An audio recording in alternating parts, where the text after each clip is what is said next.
ಮಹರ್ಷಿ ವಾಲ್ಮೀಕಿ ಅಭಿವೃದ್ಧಿ ನಿಗಮದ ಅವ್ಯವಹಾರ ಪ್ರಕರಣಕ್ಕೆ ಸಂಬಂಧಿಸಿದಂತೆ ಸಚಿವ ಬಿ ನಾಗೇಂದ್ರ ರಾಜೀನಾಮೆ ನೀಡುವಂತೆ ಪ್ರತಿಪಕ್ಷಗಳ ಸದಸ್ಯರು ವಿಧಾನ ಪರಿಷತ್ತಿನಲ್ಲಿಂದು ಆಗ್ರಹಿಸಿದರು.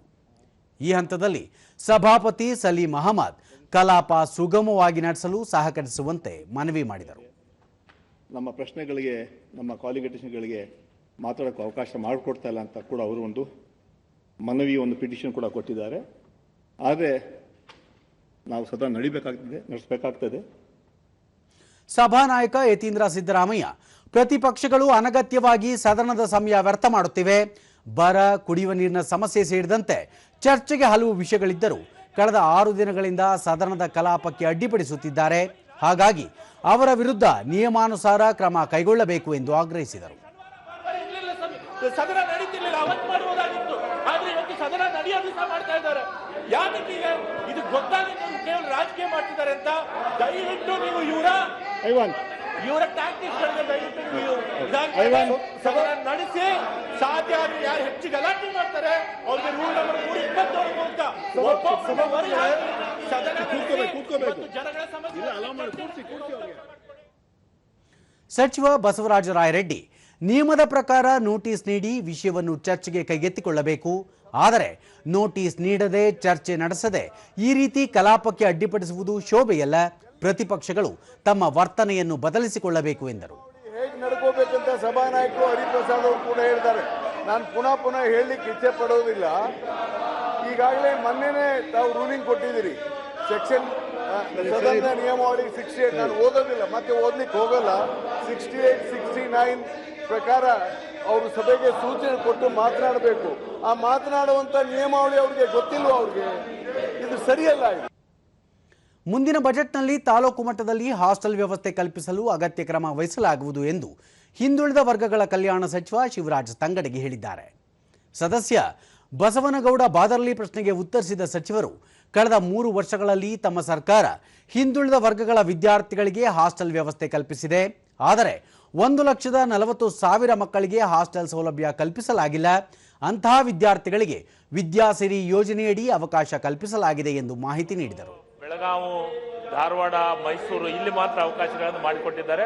ಅವರ ಬೇಡಿಕೆ ನಿಜವಾಗಲೂ ಸತ್ಯ ಇದೆ. ಕನಿಷ್ಠ ರಾಜ್ಯದಲ್ಲಿ 1,40,000 ಮಕ್ಕಳಿಗೆ ನಾವು ಹಾಸ್ಟೆಲ್ ಅನ್ನ ಕೊಡುವಂತ ಕೆಲಸ ಆಗ್ತಾ ಇಲ್ಲ. ಅರ್ಜಿ ಬಂದರೂ ಕೊಡುವಂತ ಕೆಲಸ ಆಗಿಲ್ಲ. ಅದಕ್ಕೆ ವಿದ್ಯಾಸಿರಿ ಯೋಜನೆಯಲ್ಲಿ ನಾವು ಅದನ್ನ ಅವಕಾಶವನ್ನು ಮಾಡಿಕೊಡ್ತೀವಿ. 1 ವರ್ಷಕ್ಕೆ 15,000 ಮಾಡಿಕೊಡ್ತಾ ಇದ್ದೀವಿ. ಅಲ್ಲಿನೂ ಮಾಡಿಕೊಡ್ತೀವಿ. ಅವ್ರ ಹಾಸ್ಟೆಲ್ ಅನ್ನು ಕೇಳ್ತಿದ್ದ ಮುಂದಿನ ದಿನಮಾನಗಳ ಮುಖ್ಯಮಂತ್ರಿಗಳ ಜೊತೆ ಚರ್ಚೆ ಮಾಡಿ ನನಗೆ ಹಾಸ್ಟೆಲ್ ಬೇಡಿಕೆ ನಮ್ಮ ಇಲಾಖೆಗೆ ಜಾಸ್ತಿ ಇದೆ, ಇದು ತಗೊಂಡು ಅಲ್ಲಿ ಎಷ್ಟು ಅವಕಾಶ ಇದೆ ಅದನ್ನು ಮಾಡಿಕೊಡುವಂತ ಕೆಲಸವನ್ನು ಮಾಡಿ. ಸಮಾಜ ಕಲ್ಯಾಣ ಸಚಿವ ಕೆಎಚ್ ಮುನಿಯಪ್ಪ ರಾಜ್ಯದ ವಸತಿ ಶಿಕ್ಷಣ ಸಂಸ್ಥೆಗಳಲ್ಲಿ ಖಾಲಿ ಇರುವ ಹುದ್ದೆಗಳ ಭರ್ತಿಗೆ ಅಗತ್ಯ ಕ್ರಮ ಕೈಗೊಳ್ಳಲಾಗುವುದು ಎಂದು ತಿಳಿಸಿದ್ದಾರೆ.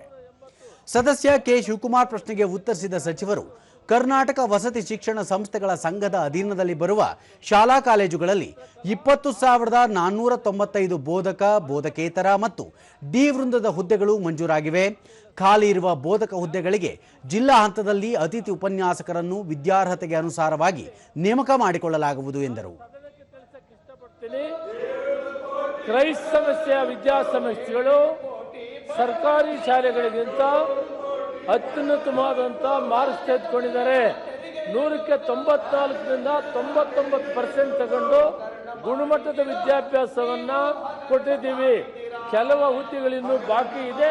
ಅದಕ್ಕೆ ಕೆಇಎ ಮುಖಾಂತರ ಆಗಲಿ ಬೇರೆ ಯಾವುದೋ ರೂಪದಲ್ಲಿ ಕರೆದು ಅದನ್ನು ಪೂರ್ತಿ ಮಾಡ್ತೀವಿ ಅಂತ ಈ ಸಂದರ್ಭದಲ್ಲಿ ನಾನು ಸದಸ್ಯರಿಗೆ ತಿಳಿಸ್ತೇನೆ.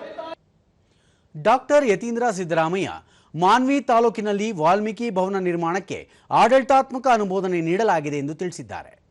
ಸದಸ್ಯ ಎನ್ಎಸ್ ಬೋಸರಾಜು ಪ್ರಶ್ನೆಗೆ ಸಚಿವ ಟಿ ರಘುಮೂರ್ತಿ ಪರವಾಗಿ ಉತ್ತರಿಸಿದ ಅವರು, 2 ಕೋಟಿ ರೂಪಾಯಿ ವೆಚ್ಚದಲ್ಲಿ ಆದಷ್ಟು ಶೀಘ್ರ ಕಾಮಗಾರಿ ಪ್ರಾರಂಭಿಸಲಾಗುವುದು ಎಂದು ಹೇಳಿದರು.